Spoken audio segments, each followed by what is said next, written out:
Dengan berusaha, ia menyiapkan bibit-bibit padi dan menanamnya dengan hati-hati di tanah yang subur. Setiap hari, ia merawat padinya, menyirami dan membersihkan gulma agar tumbuh subur dan sehat. Musim tanam berjalan lancar. Si ular melanjutkan perjalanannya. Tak lama kemudian, seekor elang besar melayang di atas langit. Ia melihat ular yang sedang bergerak lambat karena sudah kenyang. Ia kemudian terbang rendah dan memangsa ular tersebut. Namun, pada suatu hari, datanglah seorang pemburu. Ketika melihat elang terbang di langit, ia mengarahkan senapannya dan menembak elang tersebut hingga jatuh ke tanah. Elang itu mati, dan tubuhnya perlahan-lahan membusuk. Beberapa hari kemudian, hewan-hewan pengurai seperti cacing datang. Mereka mulai bekerja menguraikan tubuh elang yang mati. Cacing-cacing dan mikroorganisme lainnya memakan sisa-sisa tubuh elang, mengubahnya menjadi humus yang kaya nutrisi. Nah, kalian lihat video tadi, itu gimana ceritanya? Videonya bagus. Jelasin tentang dari ekosistem apa? Di sawah, salah. Nah, jadi tujuan pembelajaran kita hari ini yang pertama adalah menganalisis pengaruh lingkungan terhadap makhluk hidup. Yang kedua, menganalisis interaksi antara komponen penyusun suatu ekosistem. Terus menjelaskan perbedaan keanekaragaman hayati Indonesia dengan belahan bumi lainnya. Yang keempat ada menganalisis pengaruh manusia terhadap ekosistem.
biokimia yang penting adalah siklus air, siklus karbon, dan siklus nitrogen. Gambar kayak siklus apa Zah? Siklus Air. air. Ada yang mau, ada yang bisa jelasin siklus airnya gimana? Air menguap. Nah, coba ngaco. Evaporasi. Kemudian awan, awan geser, hujan, diserap tanah, tanahnya air, air yang uap panas. Begitu ya. Ada evaporasi. Evaporasi itu air lautnya. Tapi selain evaporasi ada namanya transpirasi. Transpirasi itu apa berarti? Ngambil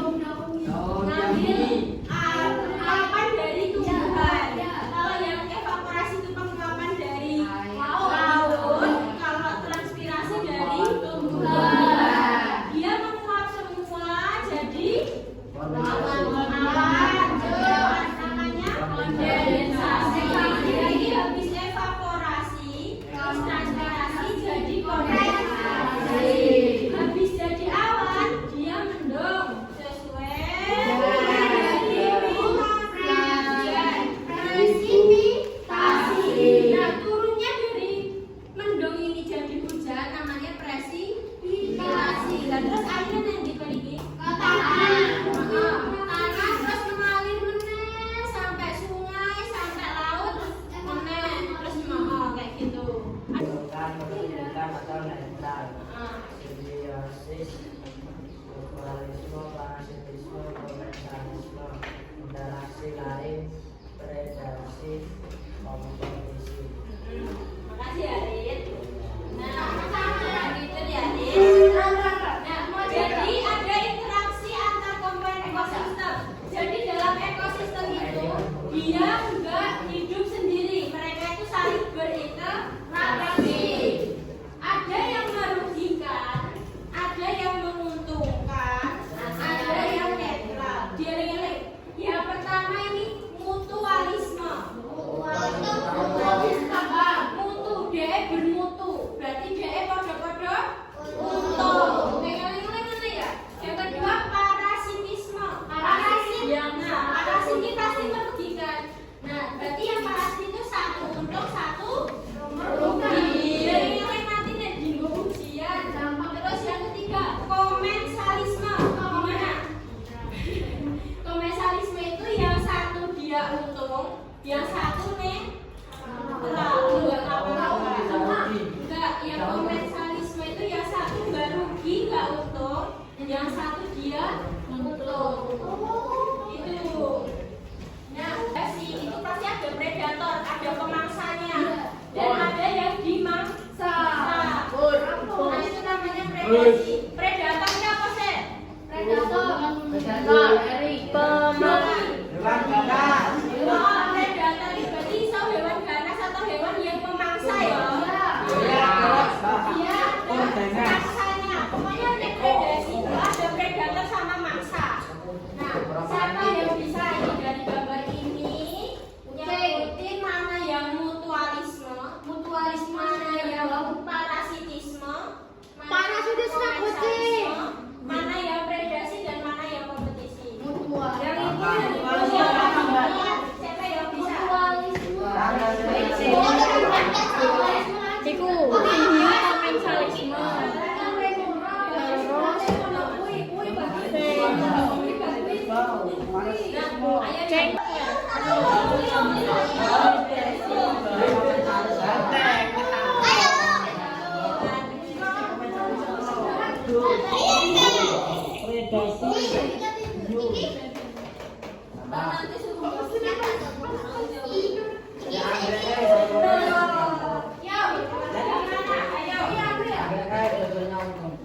Aku ngerti.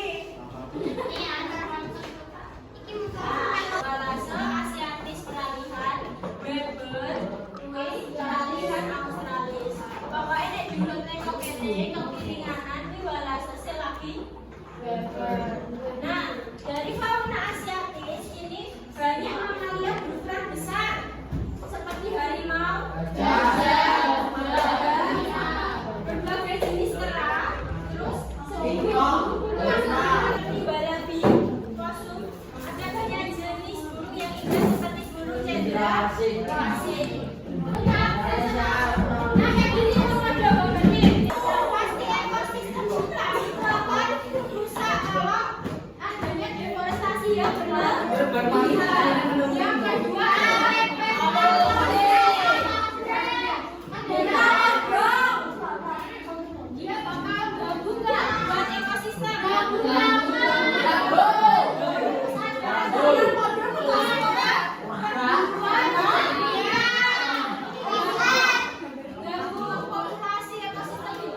Kata pelestari untuk generasi mendatang. Ada dua cara utama pelestarian, konservasi dan ex situ. Keduanya sama pentingnya dalam menjaga keseimbangan alam mereka. Taman Nasional Gunung Leuser meninggal. Berat bumi orang hutan dari Sumatera dan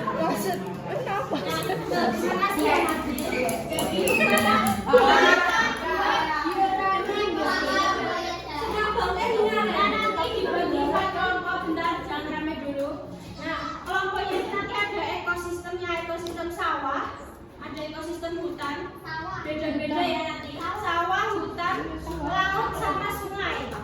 Nah, jadi pengelompok nanti bikinnya beda, nggak boleh sama. Nanti dalam ekosistemnya itu harus ada paling nggak satu rantai makanan kayak gini. Dikasih kayak apa namanya? Produsennya misalnya kalau di air ya dikasih alga atau apa plankton ya bisa. Konsumen satu, konsumen dua, konsumen tiga kayak gini. Pokoknya setiap ekosistem kita beda. Hari ini kita belajar apa aja? Ekologi, ekosistem, terus belajar komponen hati-hati, rantai makanan, terus dari makanan, terus apa lagi? Asimilasi, interaksi, terus apa tadi yang hujan sampai konservasi.